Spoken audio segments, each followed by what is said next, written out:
वचन निकालेंगे। फर्स्ट थिस्सलुनीय 5वां अध्याय 15वें वचन से मैं पढ़ूंगी। सावधान, कोई किसी से बुराई के बदले बुराई न करे, पर सदा भलाई करने पर तत्पर रहो। आपस में और सबसे भी भलाई की ही चेष्टा करो। सदा आनंदित रहो, निरंतर प्रार्थना में लगे रहो, हर बात में धन्यवाद करो, क्योंकि तुम्हारे लिए मसीह यीशु में परमेश्वर की यही इच्छा है। आत्मा को न बुझाओ, भविष्यवाणियों को तुच्छ न जानो, सब बातों को परखो, जो अच्छी है उसे पकड़े रहो, सब प्रकार की बुराई से बचे रहो। हालेलुया। ये जो उपदेश है ना, ये कलीसियों के लिए है। किसके लिए? कलीसियों के लिए। ये जो जागतिक लोग घूमते हैं, ये जो सांसारिक लोग घूमते हैं, जिनको यीशु मसीह पता नहीं है, जिनका यीशु मसीह परमेश्वर नहीं है, जिन्होंने उसको ग्रहण नहीं किया है, जिनका वो उद्धारकर्ता परमेश्वर नहीं है, ये उनके लिए नहीं बोला गया है। इसका अगर हम टाइटल ही पढ़ेंगे तो टाइटल ही ऐसा है, कलीसिया को उपदेश। कलीसिया यानी कौन? हम, जिन्होंने परमेश्वर को ग्रहण किया है, यीशु मसीह को ग्रहण किया है, जो यीशु मसीह को ही अपना प्रभु मानता है, अपना उद्धारकर्ता मानता है। ये उनके लिए लिखा है कि बुराई के बदले बुराई न करो और सदा भलाई करने में तत्पर रहो। हालेलुया। सदा भलाई करने में तत्पर रहो, सदा आनंदित रहो, प्रार्थना में नित्य लगे रहो और धन्यवाद के साथ परमेश्वर के करीब जाओ, क्योंकि उसकी इच्छा यही है। आत्मा को बुझने ना दे, भविष्यवाणियों को तुच्छ न जानो, और जो बुरी बातें हैं उनको परखो और अच्छी बातें उनको पकड़े रहो, ठीक है, और सब प्रकार की बुरी बातों से बचे रहो। ये परमेश्वर की इच्छा है। हालेलुया। ये किसके लिए? ये हमारे लिए है, क्योंकि हमारा उद्धारकर्ता यीशु मसीह है और वो नहीं चाहता है किसी भी चीज़ से, छोटे से खमीर से भी, मतलब हम खराब हो जाए, हम फूल जाए। हालेलुया। परमेश्वर ने हमें आज्ञाएं दी है कि हमें सदा भलाई करते रहना है और बुराइयों से हमें बचे रहना है, हमें निरंतर प्रार्थना करना है। देखो, आज मसीह जीवन एक्चुअली प्रार्थना का जीवन होना चाहिए, लेकिन आज मसीह जीवन मोबाइल का जीवन हो गया है, मसीह जीवन फेसबुक का जीवन हो गया है, मसीह जीवन टीवी का जीवन हो गया है, मसीह जीवन खाने पीने का जीवन हो गया है। संगति अभी होती ही नहीं है। अभी तो ऐसे है कि चलो लॉकडाउन है तो संगति कहाँ से होंगी, क्यों नहीं होंगी। उल्टा आज करने वाले लोग तो घर घर में उनके चर्च खुल चुके हैं, लेकिन क्या हम उसमें बैठ रहे हैं? निरंतर प्रार्थना में लगे रहो, परमेश्वर का वचन कहता है। निरंतर प्रार्थना करना क्या होता है? जो निरंतर प्रार्थना करने वाले लोग होते हैं ना, वो हमेशा उसकी उपस्थिति में बने रहते हैं। उनके मनों में कभी भी किसी के लिए बुरे विचार नहीं आ सकते हैं। वो किसी के लिए बुराई होना ही सोच नहीं सकते, क्योंकि उसका बुरा हो करके वो ज़्यादा देर किसी से नाराज़ नहीं हो सकते, वो ज़्यादा देर किसी से गुस्सा नहीं हो सकते। उनके मन में कभी कपट की भावना नहीं आएगी, उनके मन में कभी कोई छल की भावना नहीं आएगी। वो कितना भी उनके साथ बुरा चलने वाला इंसान क्यों ना हो, वो हमेशा उसके साथ भलाई करेंगे, उसके लिए प्रार्थनाएं करेंगे, उसके लिए दुआएं मांगेंगे। हालेलुया। परमेश्वर का वचन कहता है सदा आनंदित रहो। हमारा आनंद तो हमारे परिस्थितियों के ऊपर है। अगर हमारी परिस्थिति अच्छी है तो हम खुश हैं, हमारी जेब भरी पड़ी है तो हम खुश हैं, हमारे लॉकर में अच्छा पैसा है तो हम खुश हैं, हमारे पास अच्छी गाड़ी है, अच्छा घर है, हमारा बिजनेस अपने मन के हिसाब से हो रहा है, हमारी जॉब हमारे मन के हिसाब से है, हम खुश हैं, हमें रिस्पेक्ट मिल रही है, हम खुश हैं, हम आनंदित हैं, हमारी बातों को तवज्जो दिया जा रहा है, हम आनंदित हैं, हमें एक बड़े ओहदे पे रखा गया है, हम आनंदित हैं, कोई हमारी चापलूसी कर रहा है, हम आनंदित हैं, हमारे पास ज़्यादा देर मोबाइल है, बहुत अच्छा मोबाइल है, सामने वाले से भी ज़्यादा बड़े ब्रांड का है ना, उसका 20,000 का है तो मेरा 50,000 का मोबाइल है ना, हम खुश हैं, मेरे पास मेरी लग्जरी लाइफ है, हम खुश हैं, हम आनंदित हैं, हमारा आनंद जो है ना परिस्थितियों के ऊपर निर्भर है। ये सब मसीह लोगों के लिए है। हमारा आनंद परमेश्वर में नहीं है ना, प्रभु में हमारी ताकत नहीं है। यीशु मसीह में हमारा आनंद होना चाहिए, उसकी स्तुति में, उसकी आराधना में, उसकी इच्छा में, कि उसकी इच्छा क्या है, उसमें मैं आनंद मनाऊं, यीशु मसीह में आनंद मनाऊं। हमें आनंद मनाने के लिए आजकल बहाने लगते हैं, सेलिब्रेट करने के लिए हमको बहाने लगते हैं, कुछ चाहिए तब हम सेलिब्रेट करते हैं। हमारा सेलिब्रेशन रोज़ होना चाहिए, क्योंकि हमारा उद्धारकर्ता, हमारा यीशु मसीह, हमारा परमेश्वर हम में रहता है। उसने हमें उसके बच्चे होने का अधिकार दिया, हम उसका नाम पुकार सकते हैं, हम उसको अब्बा पिता कह के बोल सकते हैं, हम उसको आवाज़ दे सकते हैं, हम जब चाहे उसके सामने घुटने टेक सकते हैं, हम उससे प्रार्थना कर सकते हैं। हमें कोई भी फॉर्मेलिटी करने की ज़रूरत नहीं है। हमारा परमेश्वर ऐसा है। क्या कम है हमें आनंद में रहने के लिए? लेकिन हमारी परिस्थितियाँ हमारे ऊपर हावी होती है और वही हमारे लिए आनंद निर्माण करती है या दुख निर्माण करती है। अगर आनंद ही नहीं है तो मन में भलाई के विचार आएंगे कहाँ से? अगर घर में 4 लोग हैं, उसमें से एक भी कोई कुछ बोल रहा है तो मन में बहुत सारे इतने गलत विचार आ जाते हैं ना कि मेरी वैल्यू क्या है, एक ईगो को ठेस पहुंच जाती है। घमंड परमेश्वर को पसंद नहीं है। परमेश्वर बोलता है घमंड को छोड़ दो, नहीं तो मेरी पीठ है। परमेश्वर को घमंडी पसंद नहीं है, बाइबल गवाह है। शौल में घमंड आ गया था, परमेश्वर ने उसको छोड़ दिया और 40 साल वो गद्दी पे भी बैठा रहा, उसको पता भी नहीं लगा। उसको लगा परमेश्वर मेरे साथ में, इसके लिए तो मैं सिंहासन पे विराजमान हूँ। परमेश्वर आपको बहुत अच्छे से रखेगा, सुकून शांति से रखेगा उस घमंड में ही। और आपके हिस्से का काम है ना, किसी और को सौंप देगा और आपको पता भी नहीं चलेगा। पता कब चलेगा मालूम है? जब उस परमेश्वर का न्याय होगा, तब पता चलेगा। 40 साल तक शौल को राजगद्दी पे बिठा के परमेश्वर दाऊद को तैयार कर रहा था और पूरा राज्य दाऊद के हाथ में दे दिया।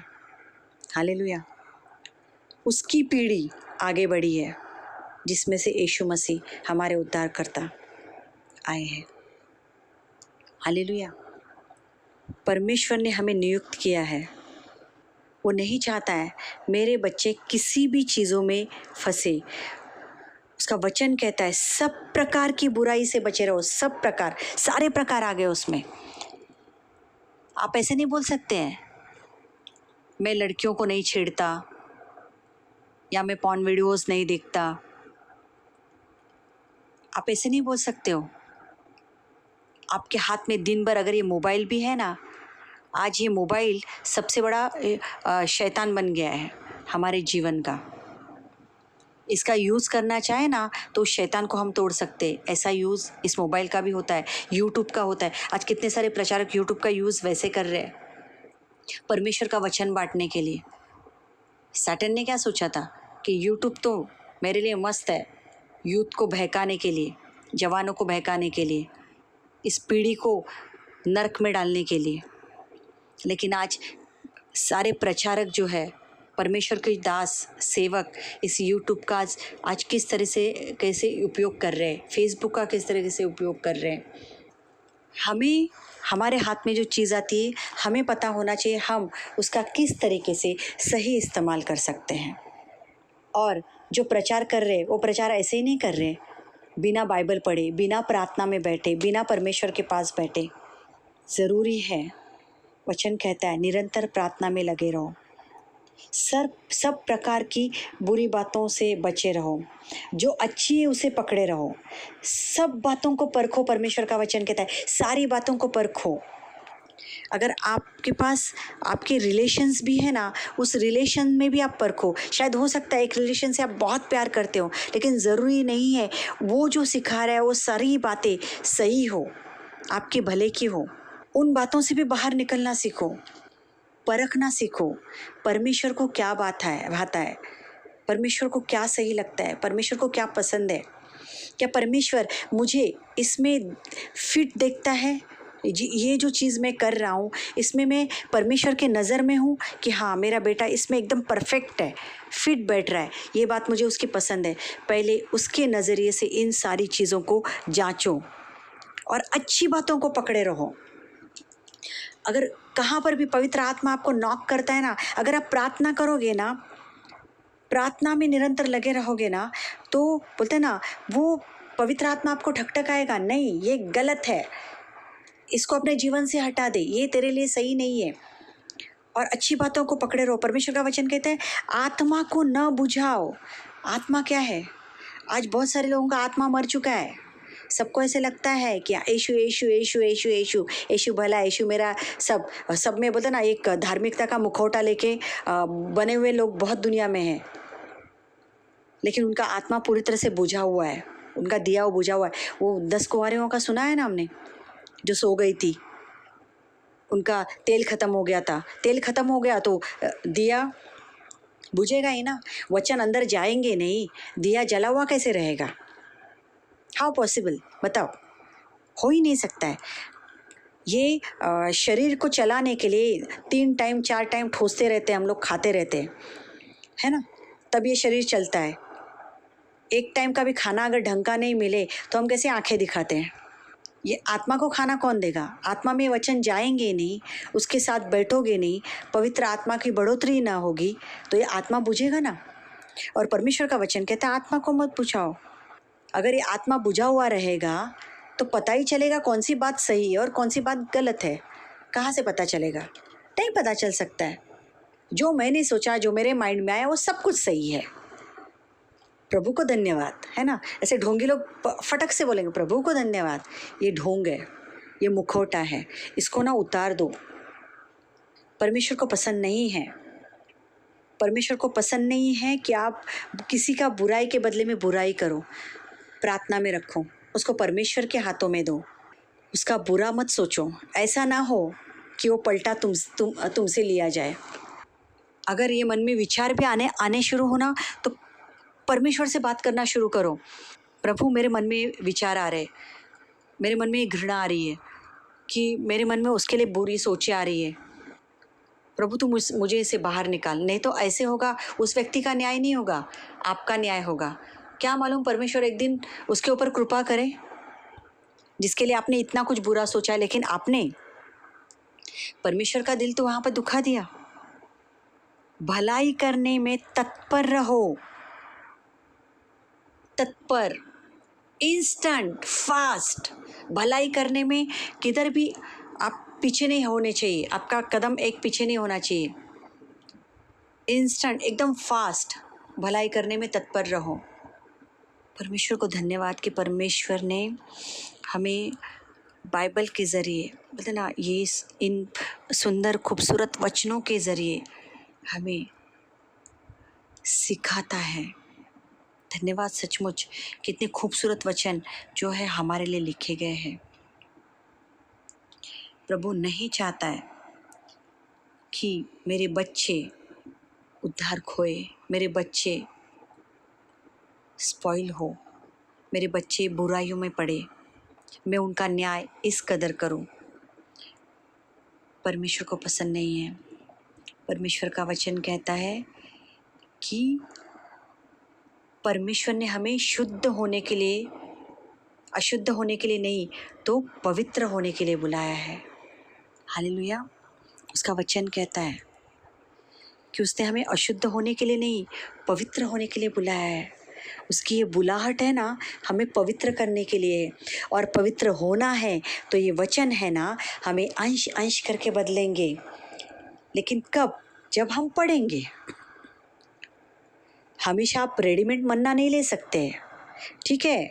आपको सुनना है, इसमें हमारी उन्नति होती है, बढ़ोतरी होती है। बहुत सारे सवालों के हमें जवाब मिलते हैं। बहुत बार ऐसे लगता है इन वचनों के जरिए परमेश्वर ने हमसे बात की।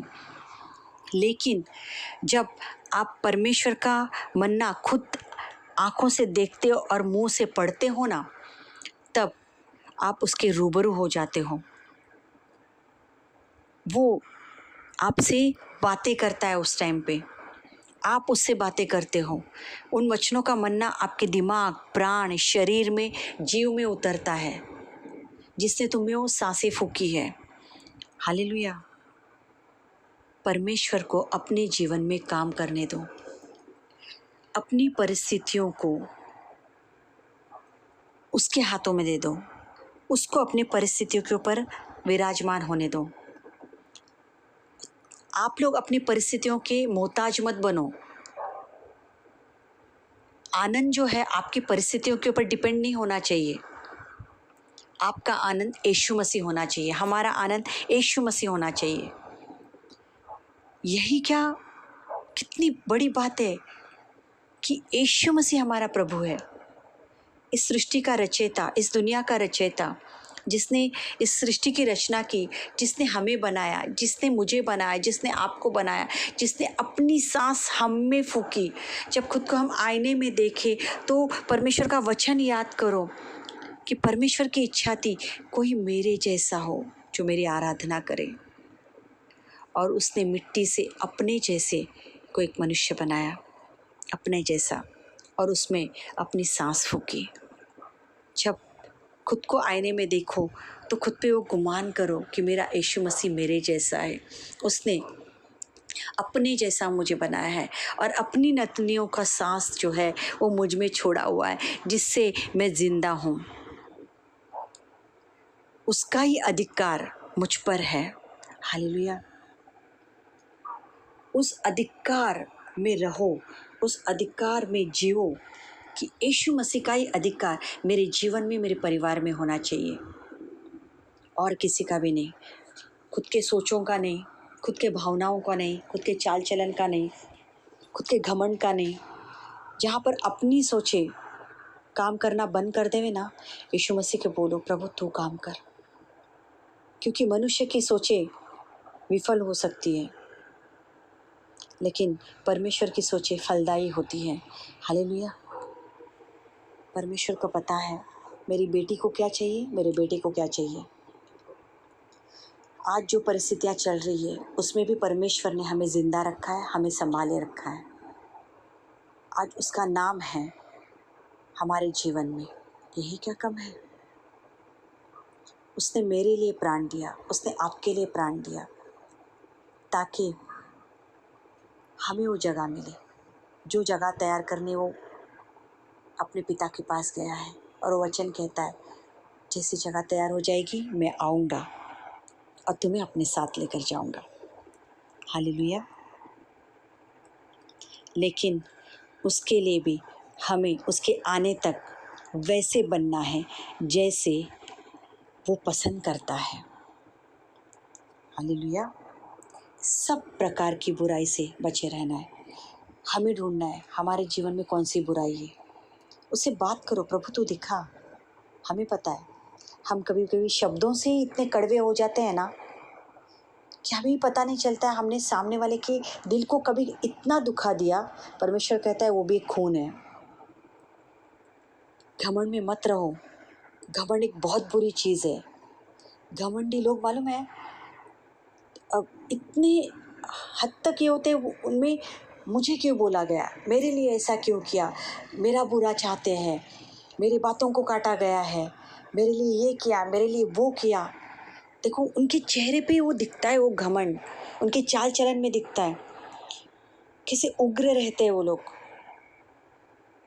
मालूम है उनके साथ परमेश्वर होता ही नहीं है, परमेश्वर पेट करके होता है। उनको चाहिए होता है कोई मुझे मान दे, कोई मुझे सम्मान दे, मेरी गिच-गिच करे। मैं क्यों बात करूं?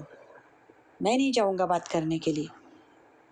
घमंड, अगर इसमें भी आप पड़े हैं ना, इससे बाहर निकल जाओ।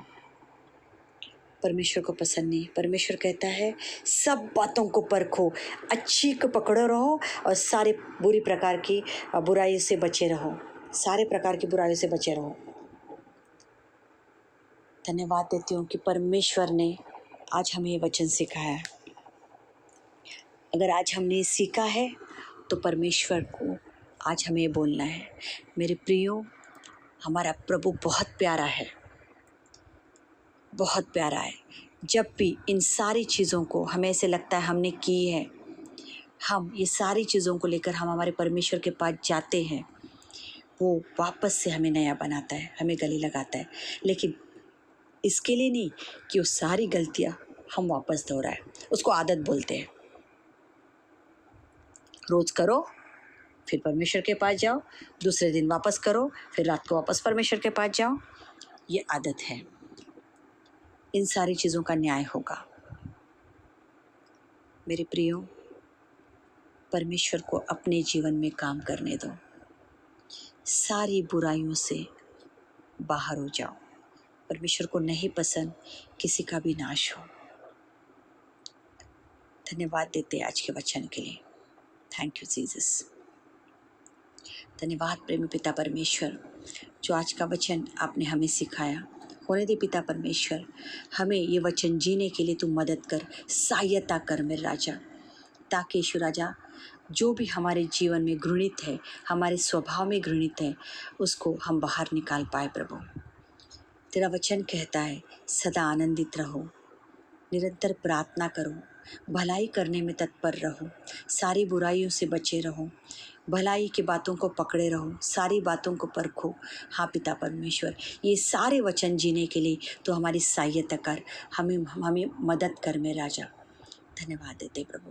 प्रभु, जितने भी लोग आज ये वचन सुन रहे हैं, सबके जीवन में तेरा काम हो, तेरा कार्य हो मेरे राजा। सबकी प्रार्थनाओं का तू जवाब दे मेरे राजा। तुझ में जीने के लिए, तुझ में स्थिर रहने के लिए तू उनको मदद कर प्रभु। यीशु राजा, उनको और उनके परिवारों को हम आपके नाम से ब्लेस करते हैं मेरे राजा। प्रभु, सबकी प्रार्थनाओं का जवाब आपके समय के अनुसार हो। प्रभु, सबके हाथ के कामों को तो आशीष दे। कोई बीमार है तो उसको चंगाई मिले मेरे राजा। होने दे यीशु राजा, हर एक बॉडी का पार्ट हील हो जाए यीशु मसीह के सामर्थ्यशाली नाम से मेरे राजा। दया कर मेरे राजा, दया कर पिता परमेश्वर। प्रभु, अगर किसी को भी काम धंधे की दिक्कत है यीशु राजा, प्रभु उनके तू रास्ते खोल प्रभु। प्रभु, सबके घर के अंधान के भंडार भरे रहे प्रभु। तुझ में बढ़ने के लिए तू उनकी सहायता कर मेरे राजा। प्रभु, होने दे इनके मन हमेशा प्रभु तेरे वचनों में बने रहे प्रभु। दया कर प्रभु। आपकी स्तुति, आपकी महिमा करते हैं, मान महिमा आपको देते हुए यीशु मसीह के सामर्थ्यशाली नाम से मांगते, सुन और ग्रहण कर। आमीन।